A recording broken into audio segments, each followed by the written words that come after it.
Hello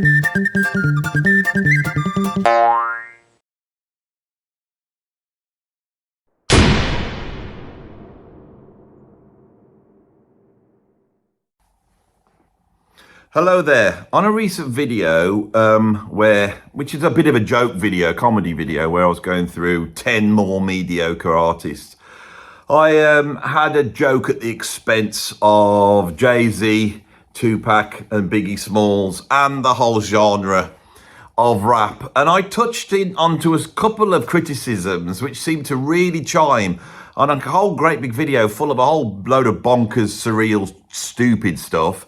Actually, there were some quite serious comments about my comments on rap or hip-hop. And so I thought it deserved an actual serious video. Now, on this, I'm going to answer the question, is rap crap? It has a ring to it, doesn't it, that title? So I like the title. I can imagine a thumbnail that's quite cool. So here we are. Philosophy Sunday, you know what you're in for. A long monologue on whether rap is crap or not. And this one's going to be deadly serious. There's not going to be no humour in this whatsoever. I'm going to approach this with my proper music pundit hat on. And my proper music pundit hat would say, firstly, there's no genre that is crap. You cannot have a crap genre. A genre or a style inherently can be whatever the artist wants to make it to be. And there has been many examples of novelty, crappy genres, you know, that were just there to make money, that a genius has then arrived in and has turned it into an art form which is extremely expressive. Now, to try and deny this after 50 years of history for rap, which is what I'm going to call it on this, not hip, I'm going to call it rap, would be idiotic.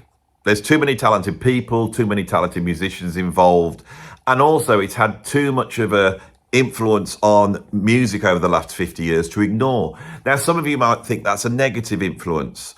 I don't think it is. Okay, but this does not mean that there aren't criticisms we can level at rap and hip hop, which may be informing a more modern contemporary audience about their opinion on the style. So that's the first thing. The next thing I have to be transparent about, I suppose, is that I am no expert on rap or hip hop.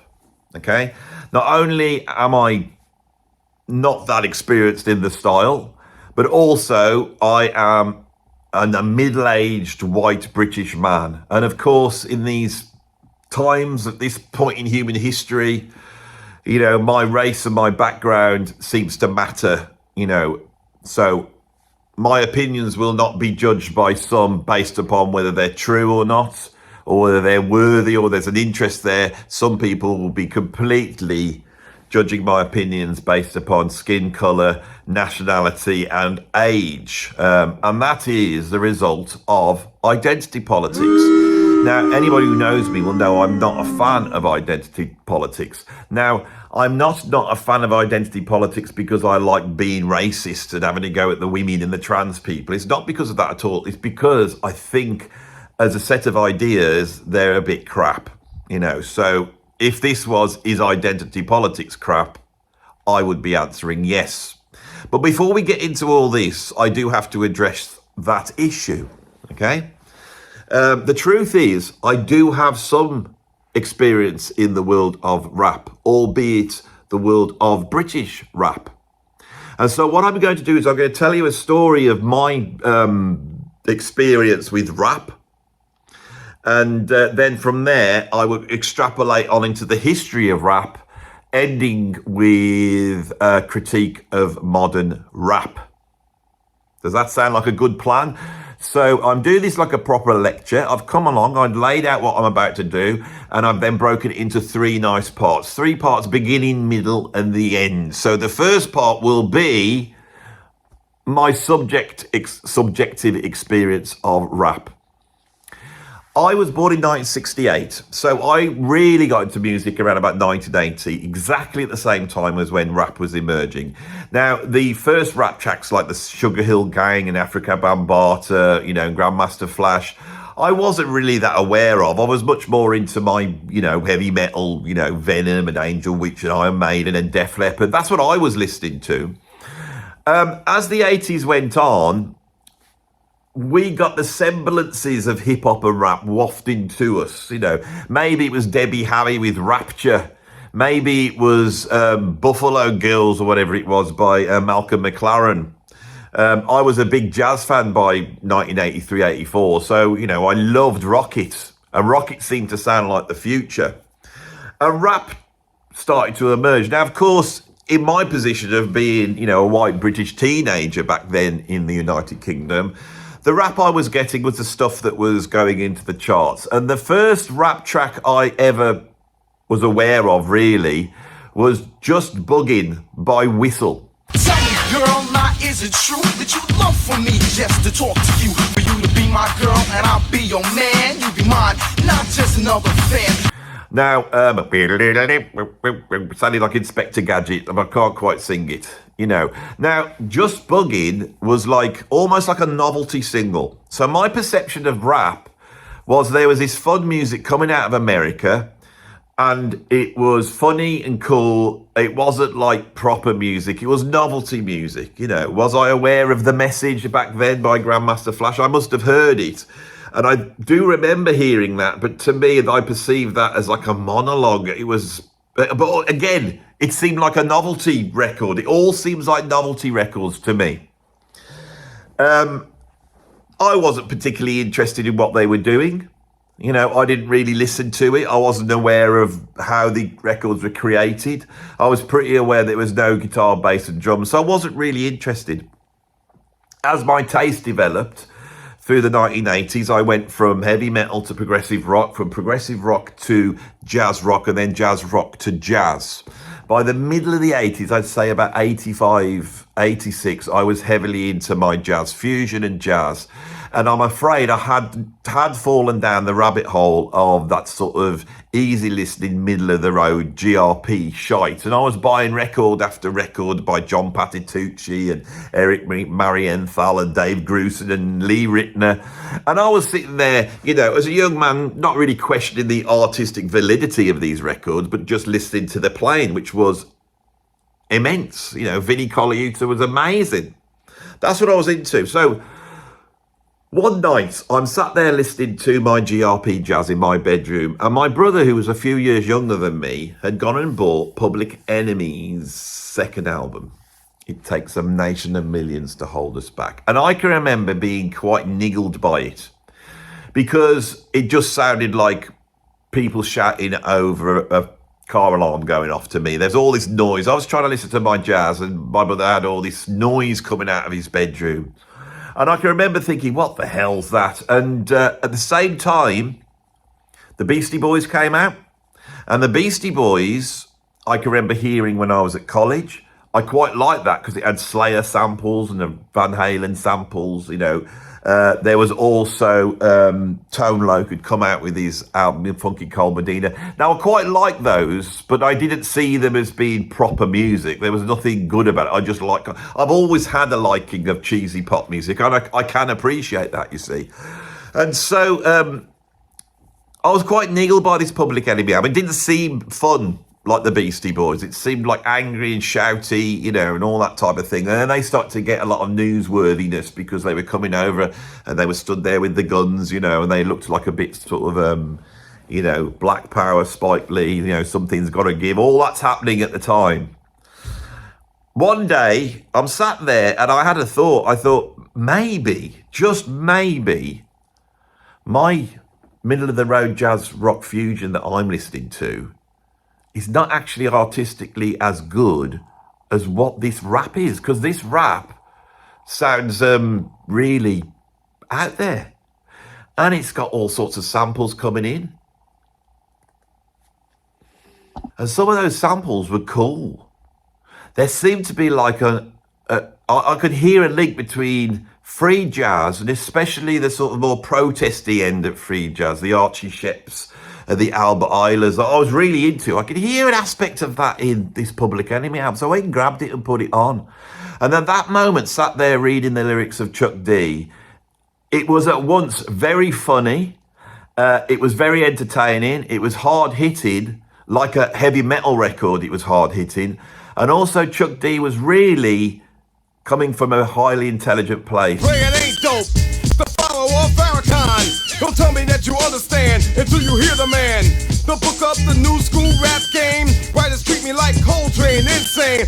So from that point on, I then started to explore into rap, you know. And the thing is, at that point, late 80s, early 90s, there was a golden age of rap going on with people like NWA and Ice-T, LL Cool J. But also you had groups like the Arrested Development. You had the guys that did a 3 Feet High and Rising. De La Soul, nearly forgot their name. And this more sort of hippified rap was coming in, and I really liked that. I got the De La Soul album, got Tribe Called Quest.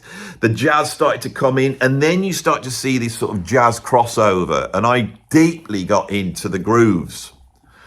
Right, I was very influenced by the feel of the hip-hop grooves. So I'm practicing the drums, I've got the headphones on, I'm listening to the grooves. I'm not really taking in what they're rapping about, but I'm listening to Brand Nubian, I'm listening to Diggable Planets, I'm listening to The Roots, I'm listening to Jazz Mataz, Guru, then I discover Michelle Ndegeocello. Now, if you've never heard of these groups in the early 90s, this high art end, you know, hip-hop, jazz influence, heavy. And then Red Hot and Cool came out, which was a sort of documentary they made about the AIDS crisis, where they got musicians to perform and raise money for it. So they did all different styles of music. And I remember taping that off the TV, and suddenly all my heroes like Ron Carter, Joe Sample, they're all jamming with these rappers. Now, if you don't like rap, but you like jazz and fusion, dig out, and it's not easy to get a good find a good quality copy of this video anymore, but dig out the Stolen Moments documentary in the Red Hot and Cool series and check out what's going on. I bought that album and I played it to death. It was a double album. The second disc had a reworking of A Love Supreme by Branford Marsalis, and the first disc had a whole ton of jazz, rap, crossover. Now, why did rap work so well with jazz? Okay, well, the reason is because if we go back to the beginnings of rap, they are in jazz. The word rap is an American black term to talk, right? And the second wave of jazz that happens in the 1940s, the bebop era, which is the next generation, that generation of jazz musicians, the black jazz musicians, had differentiated them from the generation before, right, by making the music much less novelty-based, much less popularity-based, and a language of Black America infuses the phrasing of bebop. But also the bebop musicians famously had their own language. And they would talk in this sort of hipster talk. And it was almost like, you don't understand this, you don't understand the music, you don't understand. So there is an aspect that emerges in jazz. But of course, we only have to go back to early jazz. We only have to go back to early blues recordings, whether it be Charlie Patton or Louis Armstrong on things like Heebie Jeebies, to hear that black musicians were rapping from the beginning of time. There was no invention of rap in terms of the actual rapping. Rapping's been there, and rapping has actually existed in all sorts of different forms of music. Here in the UK, with our music hall tradition, we had a whole tradition of people talking over music. One of the most famous examples of that would be a tune from the 1930s by Noel Coward called Mad Dogs and Englishmen Go Out in the Midday Sun, where he impresses you with the speed and eloquence in which he can deliver this talking over this tune. So many folk forms, many music forms have talking. Talking over music is not inherently a bad thing. It's a great thing. And when you listen to a lot of early blues, right, even though it's pitched, you know, a lot of the time, if you listen to it, the melodic aspect of it is quite narrow. If you listen to early rock and roll songs, blues songs, if you listen to that and the way those work, it's much more about the delivery and the speed. And when you talk fast and when you deliver like that fast, when you are rapping basically, and the ability to improvise on the spot and come up with humor. This is something that I do on the channel here. You know, I sit down, I try and talk, and I know I've got to deliver an accelerated monologue to keep people interested, and I've got to bring in lots of sort of metaphors and jokes, humor, interesting storylines. This is all I'm rapping basically. If somebody says, what do you do? I could say, well, I rap on camera. It's not really philosophy, it's not an essay, you know, it's not about that. It's about the act of standing or sitting here as I am and just talking, you know. So this has always been in there, but with the rise of the civil rights movement in the 1960s, Martin Luther King, and then behind that Malcolm X, you've got Black Panthers and all that type of stuff. And black jazz musicians become very politically orientated. And this idea of free jazz also is linked to emancipation. And like I said, we start to hear a protest. If you think of the Freedom Now suite by Max Roach, then we've got Albert Ayler, like I said, we've got Archie Shepp. There's a whole bunch of musicians who have taken that aspect of bebop, the countercultural, the we are not part of the mainstream aspect of black emancipation. This is wound in. Now, on this channel, I have argued a few times and upset people that I've said I don't think jazz is black music. Well, from a philosophical point of view, I don't think that rap is black music because I don't think any music is coloured. I don't believe that is what it is. And people will respond by saying, yeah, but we're using black in a cultural way. Well, I understand that. But the problem is that when you look at early jazz, I do not believe, even from a cultural point of view, that it was created by black people. I believe it was created by a whole host of different people. And I don't want to get into that row here. But I see hip hop and rap as being the natural extension of jazz, right? And I see it completely indebted to the black experience in America of demanding emancipation that develops in the 1960s. I don't think anyone was politicized enough in the 1890s when jazz was being created, although those elements are there. But the civil rights movement in America spawned so much musically. And of course, these black American music forms are finding their way into rock and roll and rock. In the 1960s, we start getting sort of, this really has its roots in the Harlem Renaissance. We get this idea of black poetry, which is linked to black excellence. And I think this is a very important thing. And in the 1960s, we see coming out of the sort of free jazz scene, a group called the Last Poets. Now, the Last Poets were basically a bunch of black American poets who would improvise and rap over jazz, and often congas and stuff like that.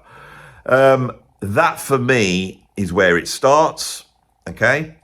And although we can point to all sorts of different, you know, examples of it, you know, I mean, Muhammad Ali in 1963, he rapped, as we know, he rapped. And at some point they put a nice 60s rhythm section in and he did his raps over drum beats in 63. I mean, we could say that's the first rap album. And, you know, many people turn to certain vocal groups in the 1940s that just sound like they're rapping. My point is it was always there. But what the Last Poets did is they added a message to it. They put it within this context of rhythm and they performed, and they became an act specifically doing that. They weren't singers that were singing in a vocalized and rapid way, you know. So it's there right at the start. We can also see a tradition that comes in through American folk music. We could hear it in Leadbelly. We could hear it in Woody Guthrie.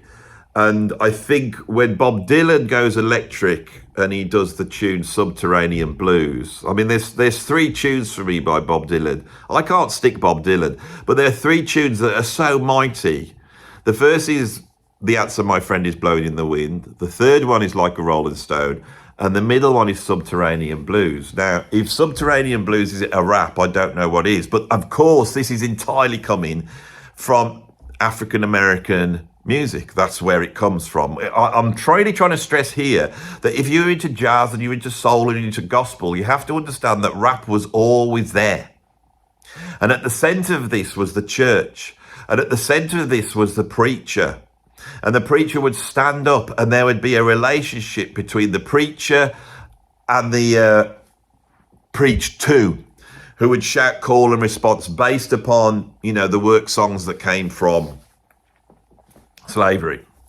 I'm really trying to tie this to a huge history in American history. The idea that it emerges in the 1960s, 70s is just not the case.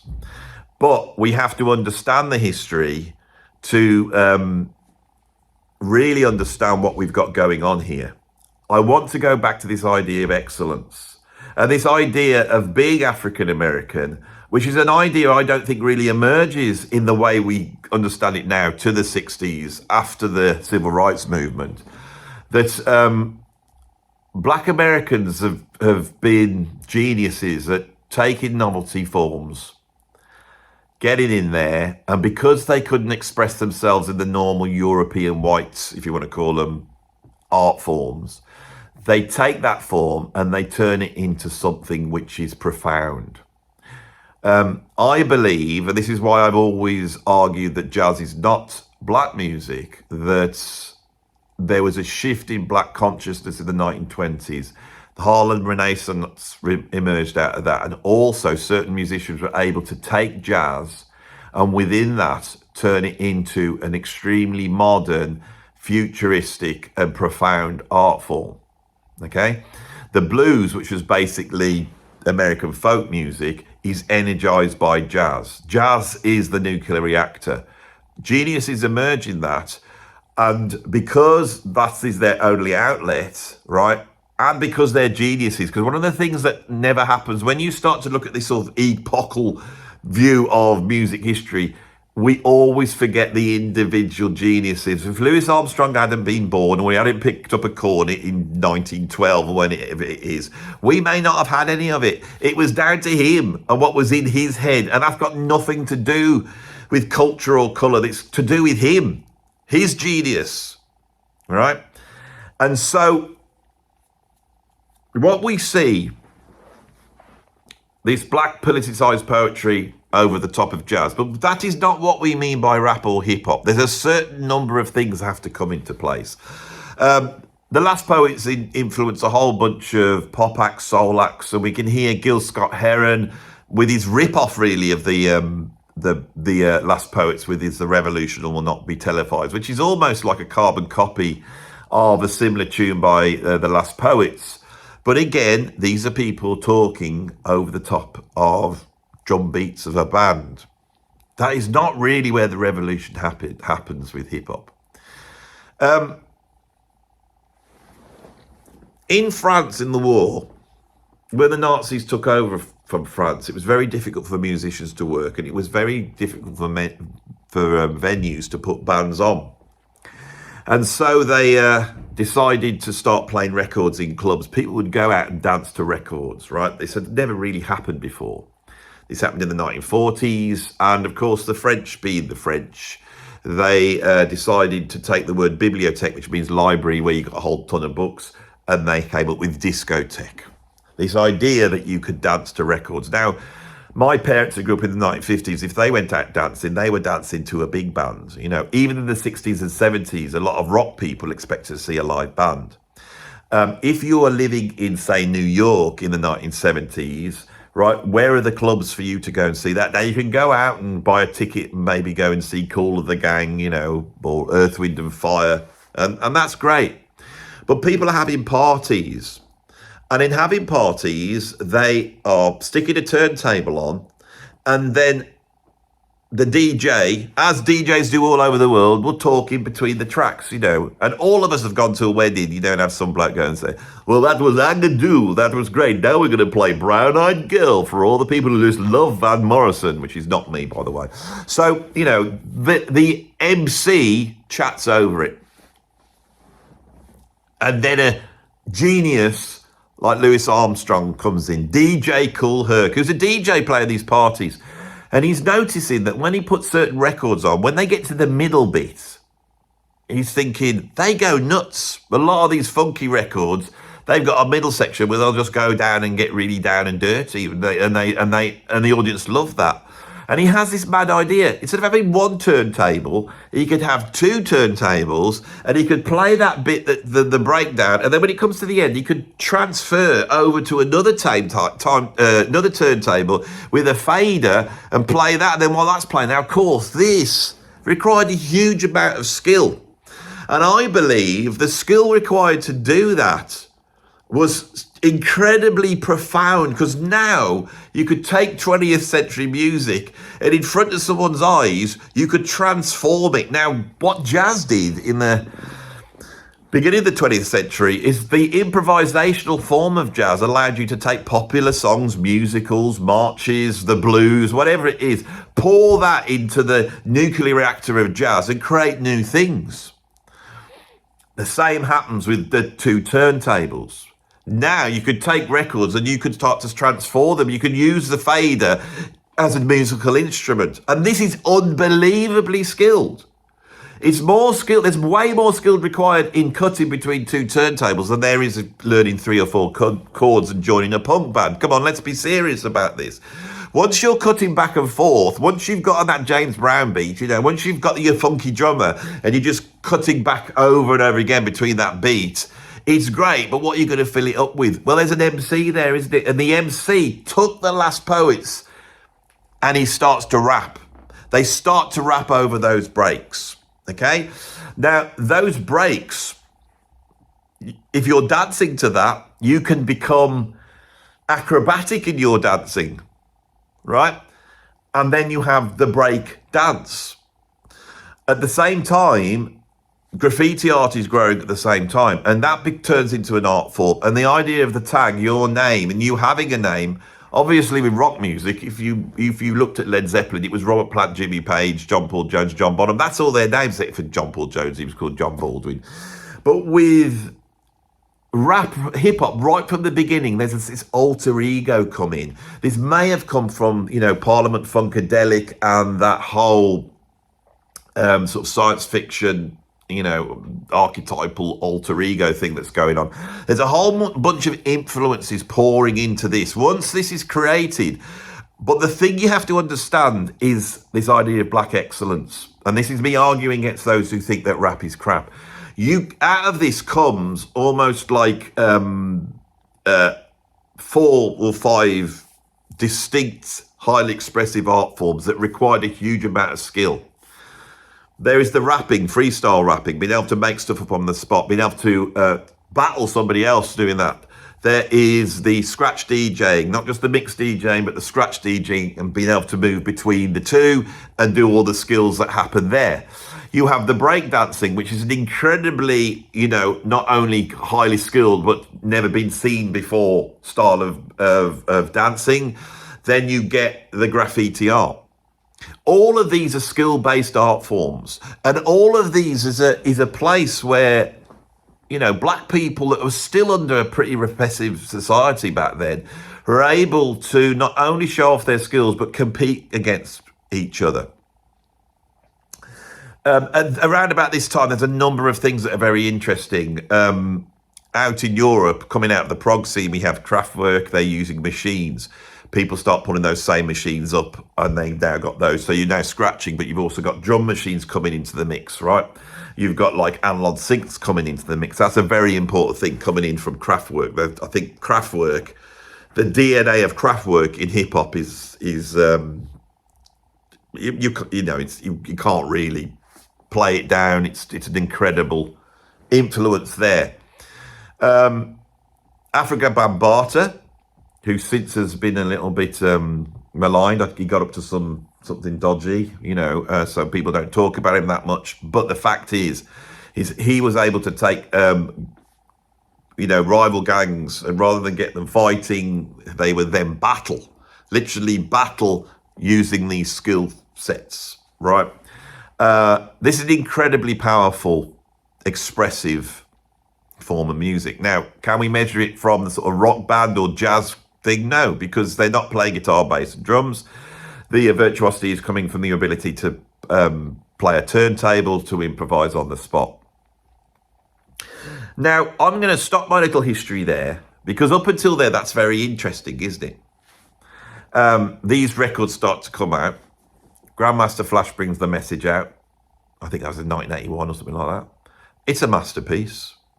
Absolute masterpiece. And that seriously really explains the situation. Hip hop and rap not is only asking for freedom, but it starts to hold a mirror up to that culture, the culture of being a black American. It starts to be like a postcard that's sending out into the world. And people love rap. People love rap all over the world. It takes off everywhere. And certain rappers are able to tell stories of what their life is like. And I think the message is a brilliant example of that. So it slowly starts to become more serious. I feel that LL Cool J was very important in really bringing in, highly skilled, emotional, emotive, politically based, articulate rap, which was more than just somebody saying I'm bugging or whatever it is. Run DMC, there's a whole bunch of groups emerging throughout the 80s, and rap is becoming much more serious. You're starting to get hit records. So let's park that there. Around about, when would it have been? Around about 1997. I was teaching in college up in Warsaw, and a guy comes in, who I know, a guy called Ammo. And he's got a record shop in Birmingham called Punch Records. He's got a whole bunch of heavy jazz in there, but he's also got house music, dance music, hip hop, all the cutting edge music. And he is providing cutting edge white label stuff for DJs all over the country. So basically, he's a cool guy. He's got his finger on the pulse. He turns up into a college I was working at with a rapper, and they did a workshop about hip-hop. Now, I didn't know anything about what I've just told you then. I know this because I saw that workshop, and they explained it, and they went through the scratching and the rapping and all that type of stuff. I went up to Ammo after it, and I said, this is brilliant, you should roll this out more. And he goes, we're trying to. And I offered my skills as a producer to take a computer in and try and work with the kids, creating basically what was cool at the time, which was speed garage. I said, we could go into the school. There'll be rappers in the school. Let's get these rappers out. I'll make some beats. We'll record and make a CD. They can come out with a CD. And so we started to do this. And I started working with these rappers that were linked to his organization that was called Punch Records, which have gone on to greater and greater things. And we eventually went off, and I must have done around about 1,000 workshops across the whole of the UK, working with thousands of rappers coming out of the UK. So I became very close to the UK rap scene, which of course, back then, was in its infancy. It was there, but no one had really created a British rap style. This speed garage thing was coming in, and there is an R&B singer called Kelly Price. And Kelly Price had brought a single out, and there was no garage remix. So my friend Ammo went and got me an a cappella, and I went and saw my mate Timmy Vegas, who was playing with me in the Robert Plant band, was also a DJ, and he was a producer and stuff like that.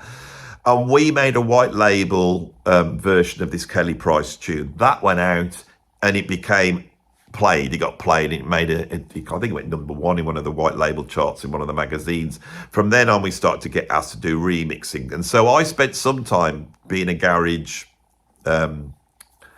remixer and working with a whole bunch of rappers and DJs.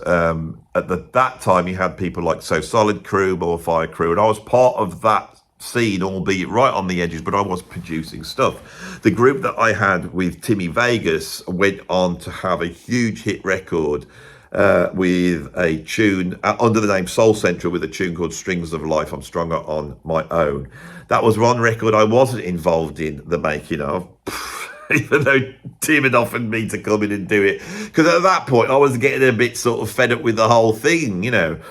And the reason I was getting a bit fed up with it was because I was aware that my background, I wasn't really, I wasn't hip to what was going on. But in that experience, I worked on a whole bunch of documentaries, research, and I started the history I have just told you is the history that I got told by various rappers I was working with. And I got to know the history of rap in the UK, which was very interesting. Around about, when would it be? About 2002, something like that.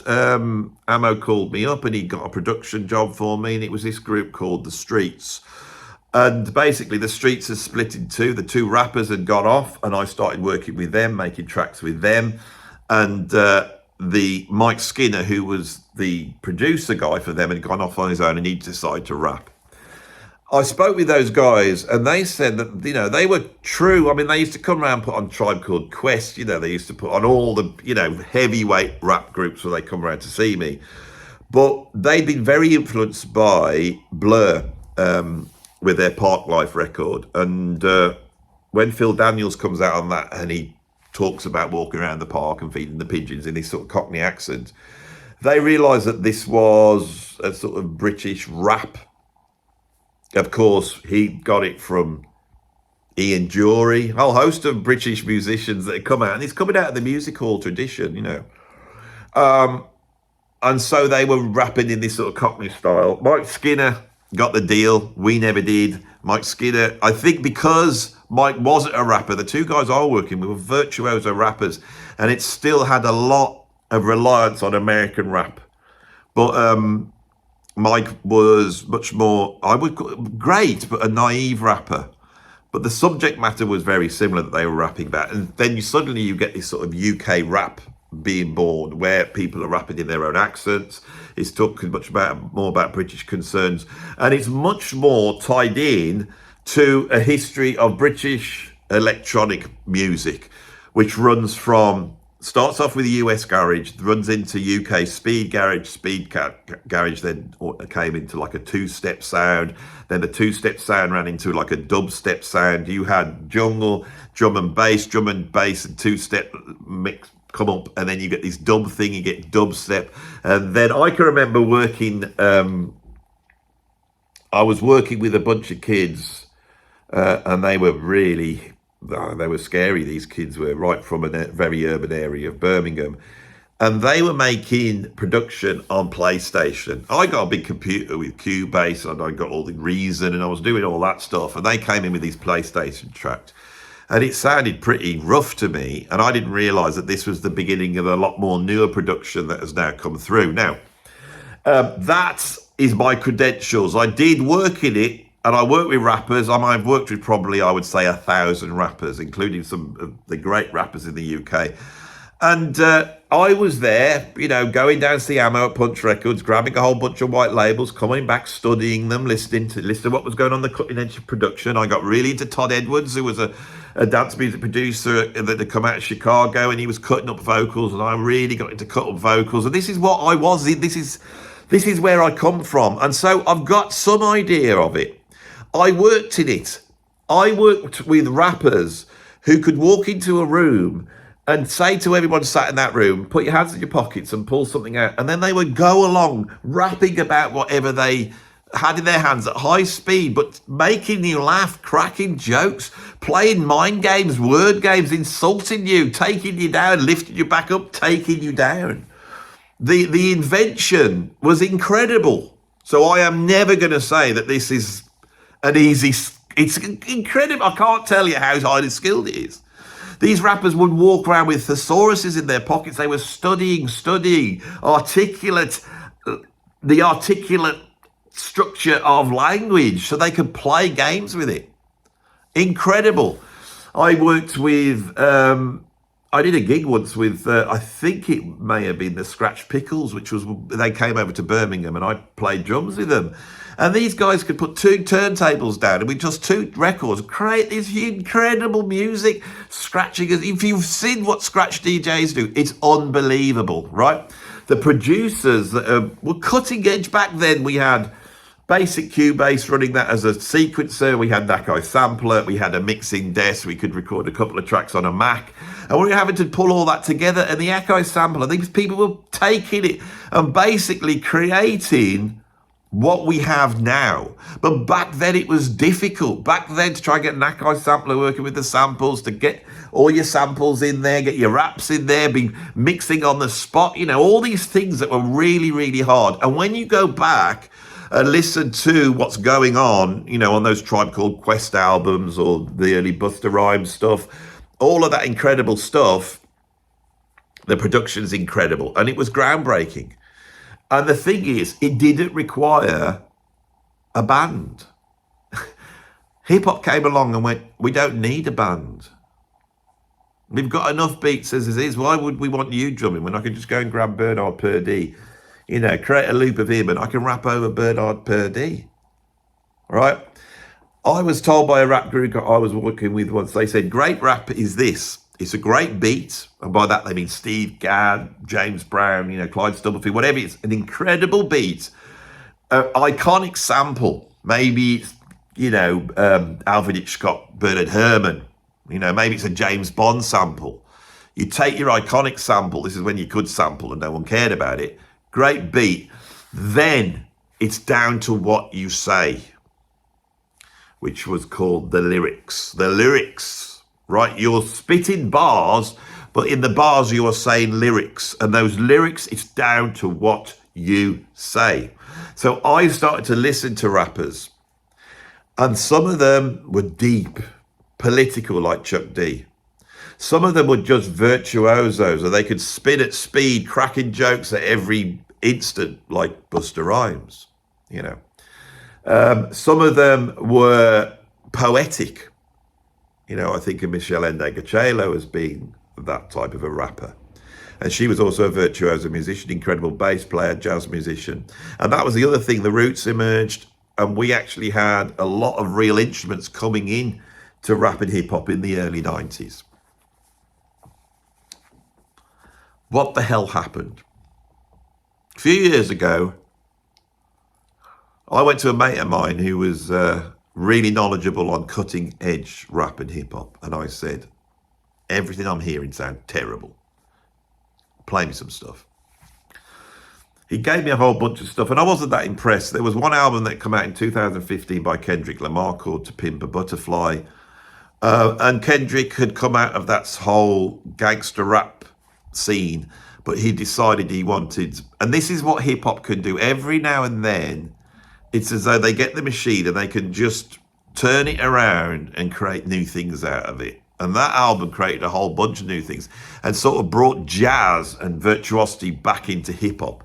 And you would have thought that would have made it very exciting. But I think as we get into the last 20 minutes of this video now, that there's another thing that we need to deal with. The freedom, the call for freedom, the freedom of, as James Brown said, to open up the door and let them get it themselves, to be treated the same as everybody else. The great shout of the civil rights movement in the 1960s, I believe, atrophied as we went into the 1970s and the 1980s. The academics got a hold of it and a whole bunch of theory came out, which is what I mean when I call identity politics. I mean it in a very specific way.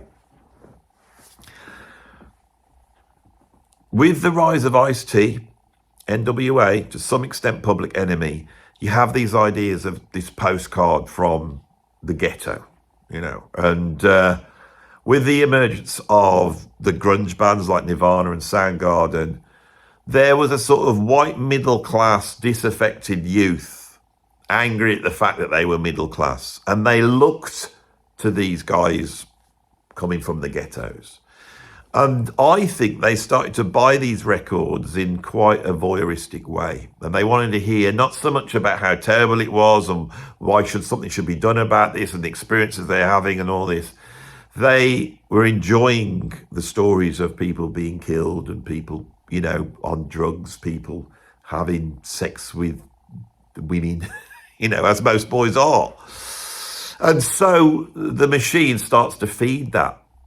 And we have this idea of gangster rap. And I think there's this idea that was in rock music right from the beginning. And I think it's a bad idea, this idea of authenticity.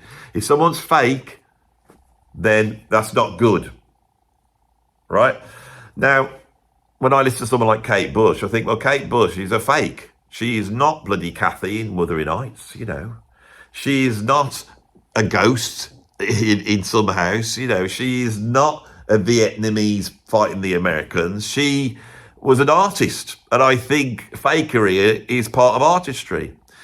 But there was an idea, and it really has its roots in the way Dylan took the American folk music of Woody Guthrie, politicised it, made it, chime with the generation, that suddenly you've got to have written the songs yourself. You can't just be a brilliant singer like Elvis Presley or Ella Fitzgerald. You have to be the author. And authenticity and authorship go hand in hand. So this is idea that runs, you've got to be the real deal. You've got to be the real deal. And so with rap, you start to get people coming up who are criminals. They're involved in gangs. They're involved in crime. And they are rapping and telling the story of that. They are getting rich off doing this. And I think that creates quite a seedy and immoral world for making music in. It's not the first time it's happened. If you think of bebop and the backdrop to that, that was in, New York, heavily influenced, in the world of prostitution and hard drugs. And that had an effect, and there was a number of people coming up listening to Charlie Parker who believed you had to take heroin to be able to play like Charlie Parker. The whole Tupac, Biggie Smalls things, those murders that went down, the people getting arrested, that has become almost like the commercial fodder of hip-hop. Now, this doesn't mean it makes the hip-hop bad. There's some incredible stuff that come out of that, but it's very dark. But I'm very aware that the audience for that is not necessarily people who understand what it is to live in that world. It was nice white middle-class people loving to see what it was like on the other side. Here in the UK, that happened. And he got lampooned 20 years ago by Ali G, who was this sort of middle-class white kid that was pretending to be black and pretending to be part of this thing that was definitely not British, it was American. Now, this is silly and it's stupid, right? Rapping about having sex or ladies' bottoms or, killing people and all that type of stuff. In a Western liberal democracy, normally someone would come along and call that out. They would say, what the hell are you doing? This is not right. And you see that all the way through. And I have a go at the critical elite, because if we take a band like AC/DC, AC/DC's main subject matter is partying and having sex, basically. That's what they sing about. And some of those songs are incredibly politically incorrect, but nobody was championing it. Nobody, AC/DC had to put up with being called out for this for the whole of their career. And I don't think that's right. But with rap, it was almost like, I believe, and this is the contentious part of the video, is that nobody could criticize it for fear of maybe criticising something and it being seen as racist, or more likely criticising it and not seeming to be cool.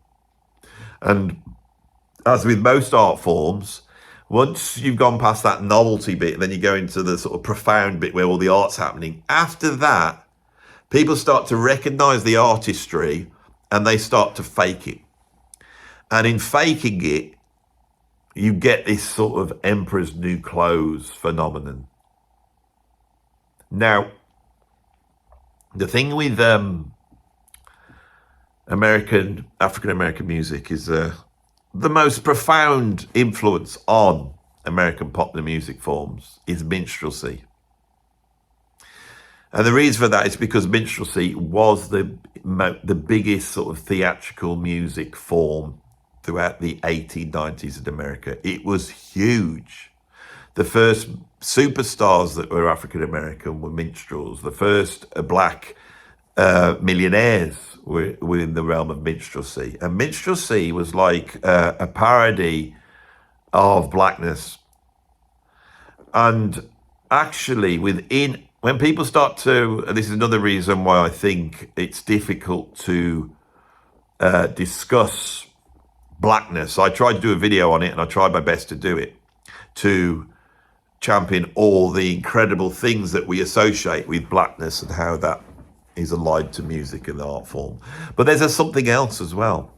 The beboppers did not want, although Louis Armstrong was so incredible, and although they loved him and they knew his genius, what they saw as his mugging to the white man, you know, all the rolling eyes and the white handkerchief and all that type of stuff, they saw as a shtick that was coming from minstrelsy. Okay? And of course, all this incredible dancing, rapping, all this sort of stuff was also in minstrelsy.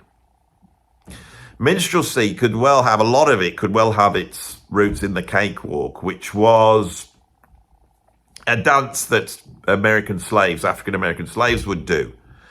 That sort of cliche scene, Blazing Saddles, when the slave owner comes out and he comes, come on, you black folks, do some dancing, entertain us with your dancing, you know. And rather than doing their dancing, they would prance around, taking the mickey out of the slave owners, parading themselves in a certain way, you know. And when I watch Bojangles, a tap dancer, I can see that in there. And from there, we see a certain way of moving and showing. And the thing is, every single artist who was black in America who wanted to make money had to join that game. It was always there. And so the legacy of minstrelsy goes all the way through American music. I'm not saying black music, I'm saying all of it.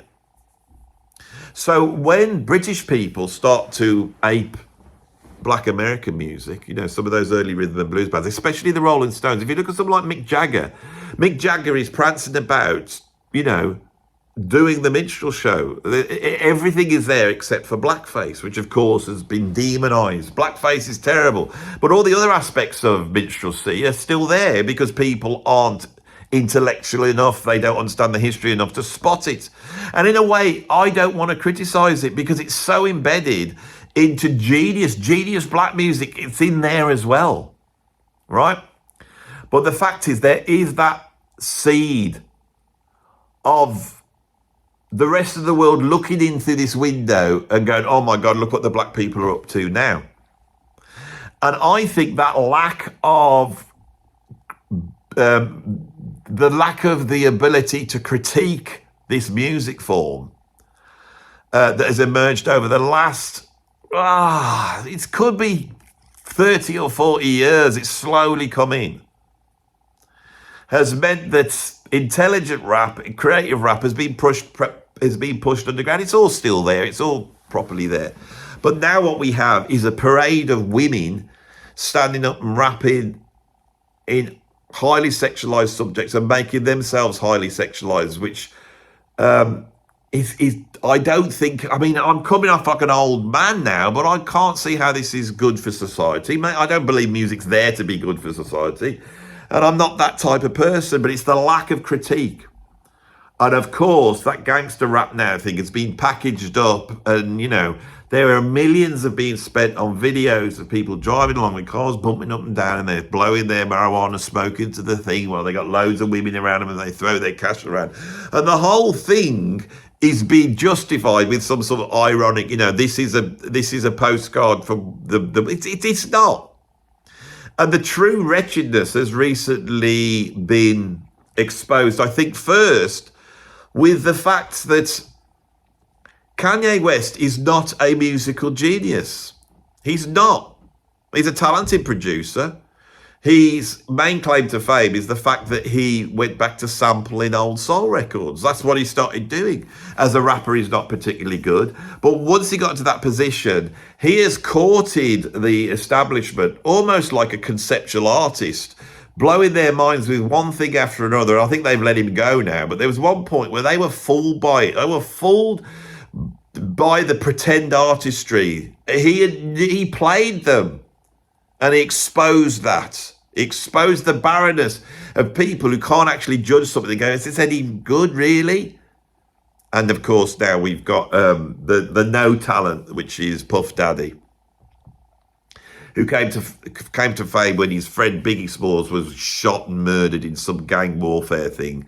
And he made a song by sampling bloody Every Breath You Take, not understanding the nature of the lyrics, and then singing over it as though it was just a love song, thus exposing how stupid he was, and then playing a very dangerous game, which has ended up with him in prison now, and has exposed how wretched and corrupt this is.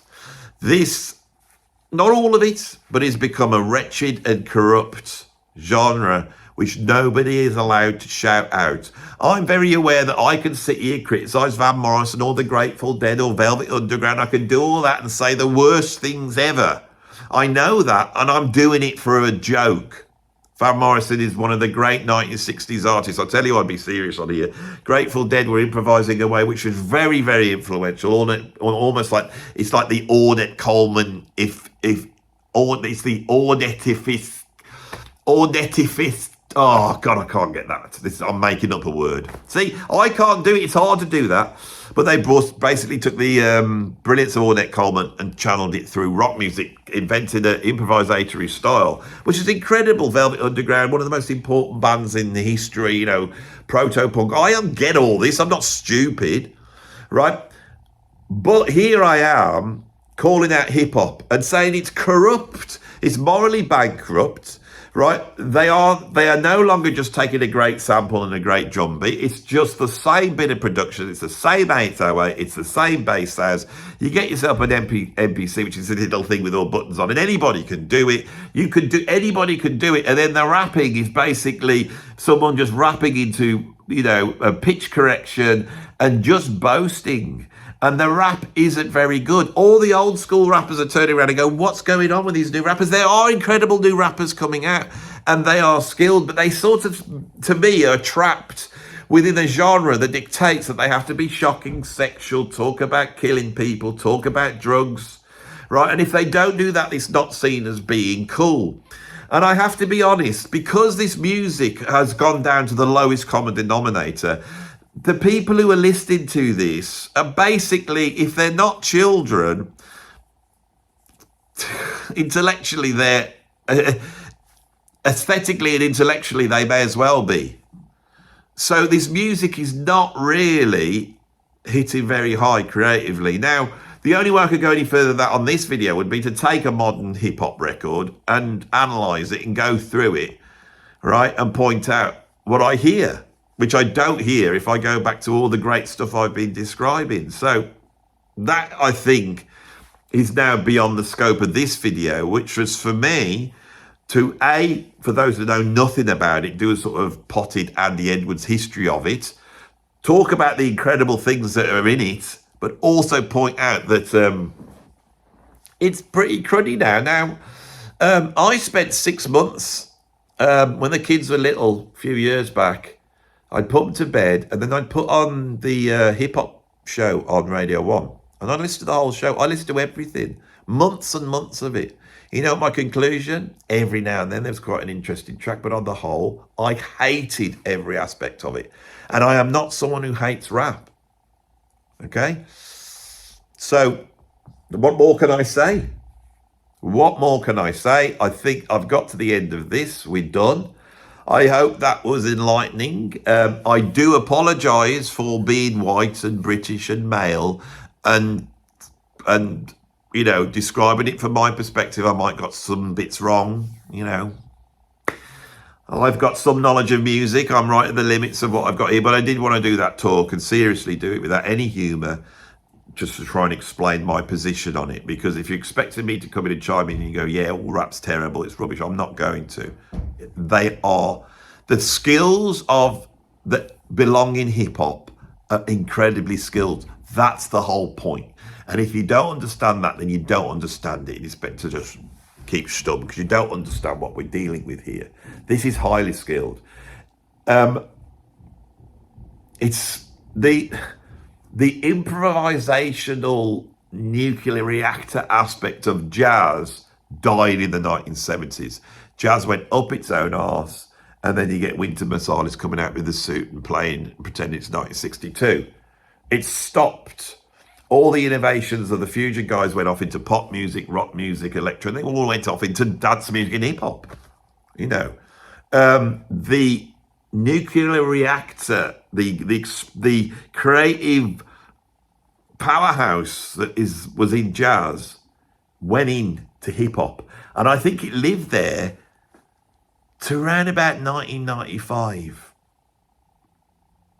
And why did it stop then? Because music died.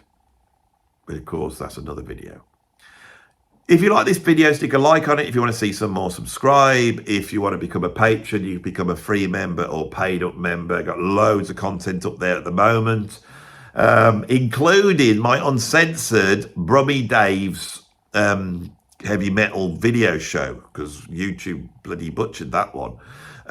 If you want to become a member here, you can watch special content here, putting a lot up at the moment. Getting into it now, start to nail the membership, special videos, start to know how to do them, you know, and I enjoy doing them, and I'm doing them, and there's going to be more and more coming that way. That's the future. I tell you, memberships, get behind the doors, say it like it is. So if you want to become a member, you can. If you're a drummer, you become just a drum member. It's slightly cheaper and just access the drum content. What else? I've got a PayPal tip jar, which is great, you know, if you just want to buy me a drink, as they say. And we're done. Thank you for watching. I'll see you on the next one.